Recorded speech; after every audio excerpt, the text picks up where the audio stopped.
Hello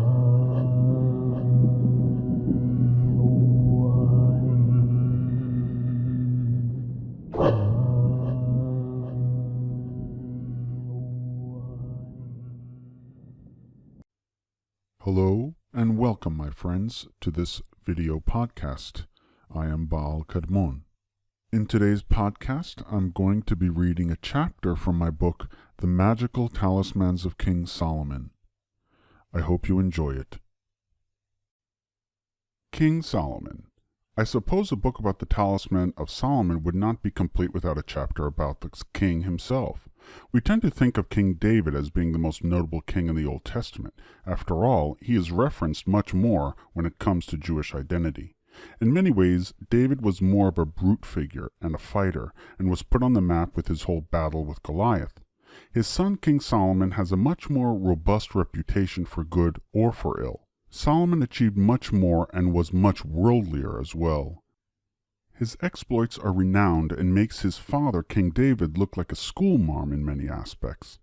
King Solomon is also the focus of many different traditions, not only Judaism, but Islam, Ethiopic Christianity, and a few others.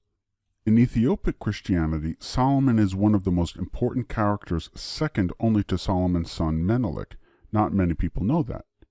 In this chapter, I will go into the history of Solomon, and then we will continue to other pertinent topics before jumping into the magic. King Solomon in the biblical tradition. Historians generally place King Solomon's reign from 970 to 931 BC. Although we will be using these same dates, I would like to point out that since there is almost no archaeological evidence for the king, the dating is really only a guesstimate. As I mentioned, he is the son of King David and also the third king of the united Israel. I say united because Israel was not always a united kingdom. Now when we think of Israel, we see a Jewish nation in which cities such as Tel Aviv and Jerusalem as being under one government. However, in ancient times this was not always the case. The northern kingdom of Israel and the southern kingdom of Judah were at odds. It was under King David that they united, but after King Solomon's death, the two divided once again. Since Solomon's bloodline is from Judah, it is for this reason Judah is supposedly where the future Messiah is to come from the bloodline of David, as they say. When his father David died, he took the reins of Israel. He hit the ground running, as it were.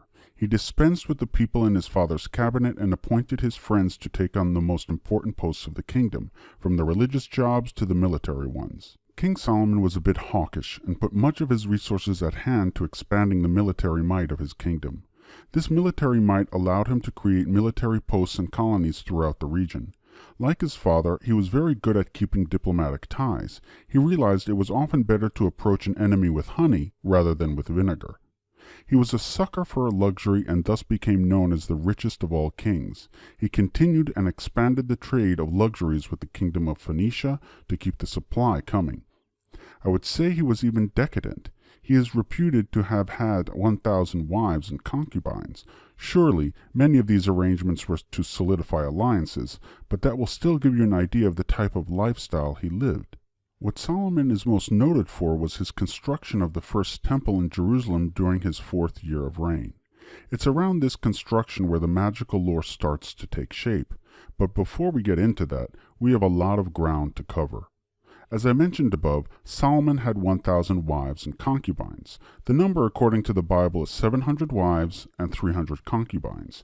Most were foreign in nature and were mostly used to solidify alliances, as I stated earlier. The taking of a wife to solidify an alliance was not unusual. The quantity in this case was exceptional and in my estimation a bit mythical in nature.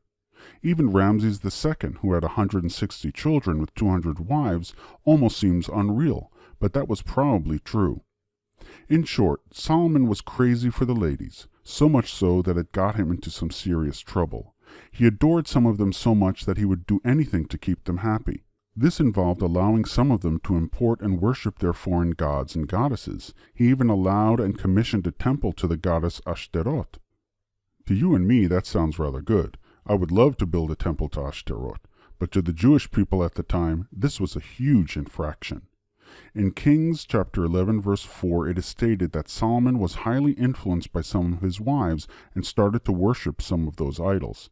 This was not something Yahweh would have approved of. The division of the Israelites after his death was his greatest punishment for this behavior. I am sure Solomon was a swell-looking guy, but I think he was loved for his mind and his wealth. His wisdom is also part of the rich magical tradition surrounding him. Supposedly, much of this knowledge was gleaned from his occult work with spirits. Of course, in the Bible itself, it will never confess that he obtained knowledge from demons and devils. We will get into that later.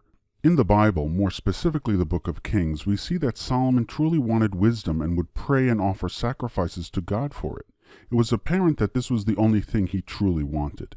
He never prayed for riches, I guess because he already had great wealth. Some of his great wisdom can be found in several books of the Bible that are ascribed to him, such as Ecclesiastes, Lamentations, and Proverbs. Many of the sayings in those books were quite downbeat and made one wonder if he also suffered from a form of depression. One can also see his wisdom and his erotic side in the Songs of Solomon. Rabbis like to say that the Song of Solomon was an allegory of God's relationship to Israel. Well, I don't think so. His reputation gives no indication as such, but then again, who am I to say? These books can all be found in the Old Testament. I highly recommend reading them. You will find many of the insights are quite profound.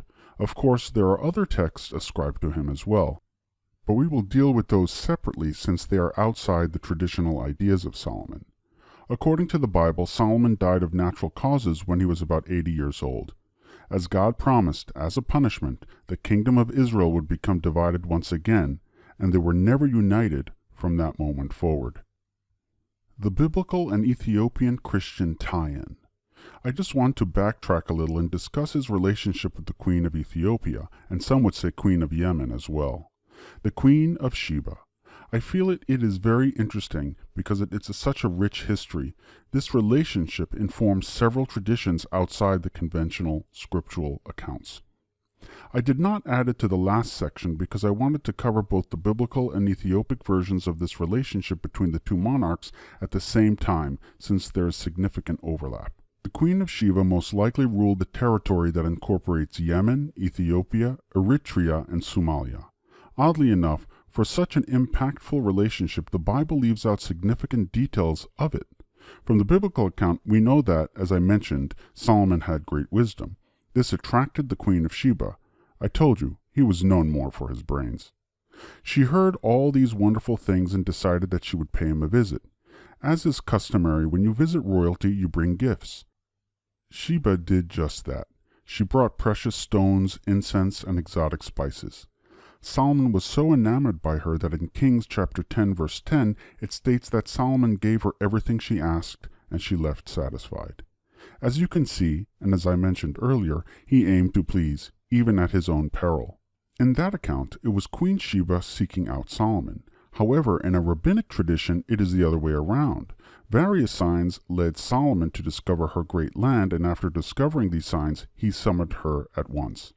The Bible doesn't go into depth, but apparently this was enough to spark several traditions, one of which is Ethiopian Christianity.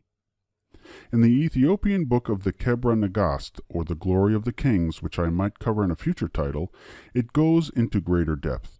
In this account, the queen and the king had union, and she was found to be pregnant with a son who was later named Menelik. He was a Jewish king, but later his dynasty would become a Christian one. It is for this reason I address it as a Christian conception in contrast to a Jewish one. Menelik, the supposed son of Solomon, received a gift from his father, a replica of the Ark of the Covenant, but something happened. Somehow the replica was switched, and the real Ark was sent off to Menelik. Unto this day it is believed to be in Ethiopia, and it is currently being guarded by a single priest who will guard it for the rest of his days.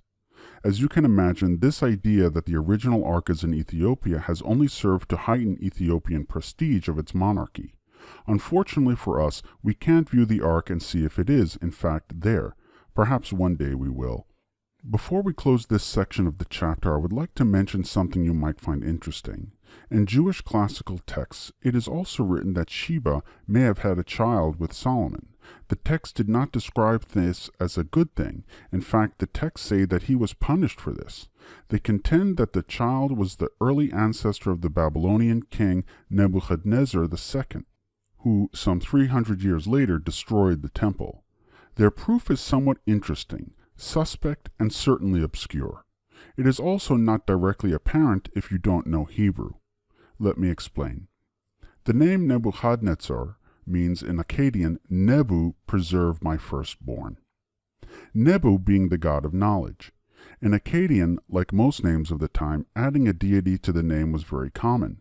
Egyptians did this all the time. For example, Amenhotep, which means Amen is pleased, etc. The rabbis, however, had another interesting take on this name. They used the Hebrew lettering and divided it into three parts. Nebu, Chad, Netzer. The three sections are Nebu, and the word Nebu is very close to the word Nevuah, which means prophecy in Hebrew. Kad is the Hebrew word meaning vessel or vase, and Netzer, which in Hebrew means offspring or descendant. So they reasoned that Nebuchadnezzar was the descendant of Solomon's child with Sheba, and that was prophesied to destroy Solomon's temple as a punishment. He contained the seed of that prophecy, so to speak. I know it is a long shot, but it was an idea that was floating out there, and some teachers still like to use this clever device. In Judaism, you will find many instances of these kinds of things. I will admit that some are quite compelling, and in my estimation, true and should be considered seriously. This one I'm not so sure we should heed, but is very interesting nonetheless, and I won't completely discount it offhand. All right, pardon me for that little excursion. Let's get back to some history. Let us now examine Islam's ideas of Solomon. Solomon and Islam. Solomon is quite prominent in Islamic holy texts. In the Quran alone, Solomon is mentioned about 17 to 18 times. Few people can boast that in the Quran.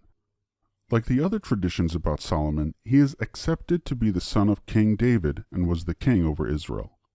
There is, however, a critical difference. Despite Solomon's reputation as having control over spirits in the Islamic traditions, he was not punished nor condemned for ever having performed any acts of idolatry like he did in the Bible, i.e., the temples to Ashtaroth. That part is completely absent. Not only is it absent, Solomon was considered resilient to idolatry and everything that came with it. It was the children of Israel who backslid into magic and witchcraft, not Solomon. In the Quran, chapter 2, verse 102, it states, "And they followed, Israel, what the devils had recited during the reign of Solomon. It was not Solomon who disbelieved, but the devils disbelieved, teaching people magic and that which was revealed to the two angels at Babylon, Harut and Marut. However, the two angels do not teach anyone unless they say, 'We are a trial, so do not disbelieve by practicing magic.' And yet they learn from them that by which they cause separation between a man and his wife. But they do not harm anyone, though it except by permission of Allah. And the people learn what harms them and does not benefit them. But the children of Israel certainly knew that whoever purchased the magic would not have a life in the hereafter. And wretched is that for they which they sold themselves, if they only knew." This seems contradictory to the Islamic tradition about Solomon that we will see in a moment. The Quran, we will discover later, describes Solomon as controlling the jinn. If that is not magic and witchcraft, I am not sure what it is. You will see what I mean. In Quran chapter 27 verses 15 through 17, Quran chapter 21 verse 79 through 82, Quran chapter 27 verse 16, and Quran chapter 38 verses 35 through 38 all describe how wise Solomon was and how much power he had. The verses go on to say that he had the ability to communicate with birds and control the weather. And, as I intimated earlier, it says that God granted him magical and supernatural powers over jinn and demons upon request. Did Solomon perform a ritual to gain these powers? We can't know, although other texts suggest that he did. The manner of death in Islam suggests that he died of natural causes, as the Bible also suggests. However, something odd happens during Solomon's death in the Islamic conception. Quran chapter 34 verse 14, when Solomon died, he was in a standing position praying and holding his cane. The cane apparently propped him up so he did not fall. He remained in a standing position and everyone, including the spirits, still thought that he was alive. Oddly enough, God sends a termite to slowly eat Solomon's cane. With time, the cane weakens and Solomon falls. It was only then that everyone learned that he was dead. The moral of the story apparently is to prove that people and spirits don't know anything, but only God knows the truth. Interesting. There you have it. I did not want to go very deep into his history since that is not the goal of this book, but at least you have some idea of the type of man he was perceived to be. In the next few chapters, we will discuss talismanic magic, some of the magical traditions surrounding Solomon, and then we will move on to the talismans themselves and the magic. I know it's a lot, but this background information, in my opinion, is vital and, well, it makes some interesting conversations with your friends and family. There you have it, a chapter from my book, The Magical Talismans of King Solomon. You can get a copy on Kindle or paperback on Amazon.com. I hope you enjoyed this. So mote it be.